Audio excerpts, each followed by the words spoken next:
नमस्कार दोस्तों। तो आज हम सुनेंगे जया एकादशी व्रत कथा।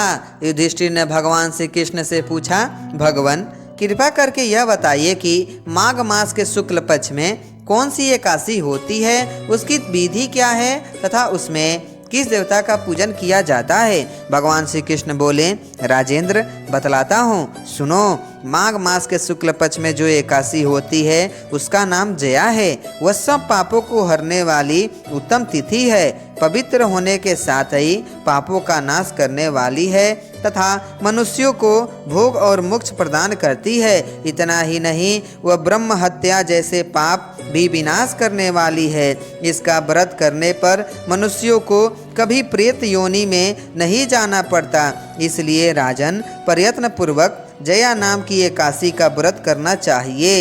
एक समय की बात है, स्वर्ग लोक में देवराज इंद्र राज करते थे।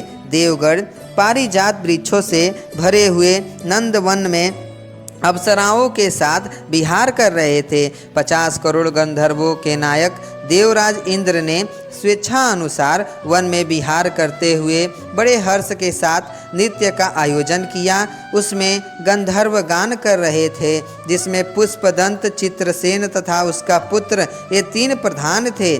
चित्रसेन की स्त्री का नाम मालिनी था। मालिनी से एक कन्या उत्पन्न हुई थी जो पुष्पवंती के नाम से विख्यात थी। पुष्पदंत गंधर्व के एक पुत्र था जिसको लोग मल्यवान कहते थे। मल्यवान पुष्पवंती के रूप पर अत्यंत मोहित था। ये दोनों भी इंद्र के संतोषार्थ नृत्य करने के लिए आए थे। इन दोनों का गान हो रहा था। इनके साथ अप्सराएं भी थी। परस्पर अनुराग के कारण ये दोनों मोह के वशीभूत हो गए। चित्त में भ्रांति आ गई, इसलिए वे शुद्ध गान न गा सके। कभी ताल भंग हो जाता और कभी गीत बंद हो जाता था। इंद्र ने इस प्रमाद पर विचार किया और इसमें अपना अपमान समझकर वे कुपित हो गए। अतः इन दोनों को शाप देते हुए बोले, यो मूर्खो, तुम दोनों को धिक्कार है। तुम लोग पतित और मेरी आज्ञा भंग करने वाले हो। अतः पति पत्नी के रूप में रहते हुए पिशाच हो जाओ। इंद्र के इस प्रकार शाप देने पर इन दोनों के मन में बड़ा दुख हुआ। वे हिमालय पर्वत पर चले गए और पिशाच योनि को पाकर भयंकर दुख भोगने लगे। शारीरिक पातक से उत्पन्न ताप से पीड़ित होकर दोनों ही पर्वत की कंदराओं में विचरते रहते थे। एक दिन पिशाच ने अपनी पत्नी पिशाची से कहा, हमने कौन सा पाप किया है जिससे यह पिशाच योनि प्राप्त हुई है। नरक का कष्ट अत्यंत भयंकर है तथा पिशाच योनि भी बहुत दुख देने वाली है। अतः पूर्ण प्रयत्न करके पाप से बचना चाहिए। इस प्रकार चिंता मग्न होकर वे दोनों दुख के कारण सूखते जा रहे थे।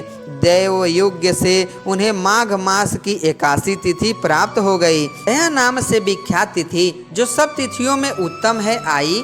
उस दिन उन दोनों ने सब प्रकार के आहार त्याग दिए, जल पान तक नहीं किया, किसी जीव की हिंसा नहीं की, यहाँ तक कि फल भी नहीं खाया। निरंतर दुख से युक्त होकर वे एक पीपल के समीप बैठे रहे। सूर्यास्त हो गया।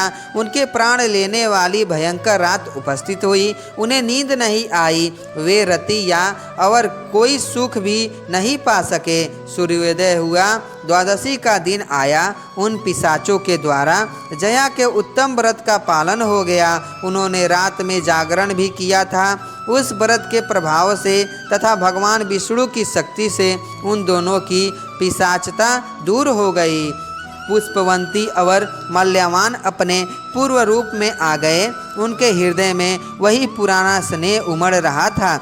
उनके शरीर पर पहले ही जैसे अलंकार शोभा पा रहे थे। वे दोनों मनोहर रूप धारण करके विमान पर बैठे और स्वर्ग लोक में चले गए। वहां देवराज इंद्र के सामने जाकर दोनों ने बड़ी प्रसन्नता के साथ उन्हें प्रणाम किया। उन्हें इस रूप में उपस्थित देखकर इंद्र को बड़ा विस्मय हुआ। उन्होंने पूछा, बताओ किस पुण्य के प्रभाव से तुम दोनों का पिशाचत्व दूर हुआ है। तुम मेरे सांप को प्राप्त हो चुके थे, फिर किस देवता ने तुम्हें उससे छुटकारा दिलाया है। मल्यवान बोला, स्वामीन, भगवान वासुदेव की कृपा तथा जया नामक एकादशी के व्रत से हमारी पिशाचता दूर हुई है। इंद्र ने कहा, तो अब तुम दोनों मेरे कहने से सुधापान करो। जो लोग एकादशी के व्रत में तत्पर और भगवान श्री कृष्ण के शरणागत होते हैं वे हमारे भी पूजनीय है। भगवान श्री कृष्ण कहते हैं, राजन, इस कारण एकादशी का व्रत करना चाहिए। नृपश्रेष्ठ, जया ब्रह्म हत्या का पाप भी दूर करने वाली है। जिसने जया का व्रत किया है उसने सब प्रकार के दान दे दिए हैं और संपूर्ण यज्ञों का अनुष्ठान कर लिया। इस महात्म्य के पढ़ने और सुनने से अग्निष्टोम यज्ञ का फल मिलता है। जय श्री हरि।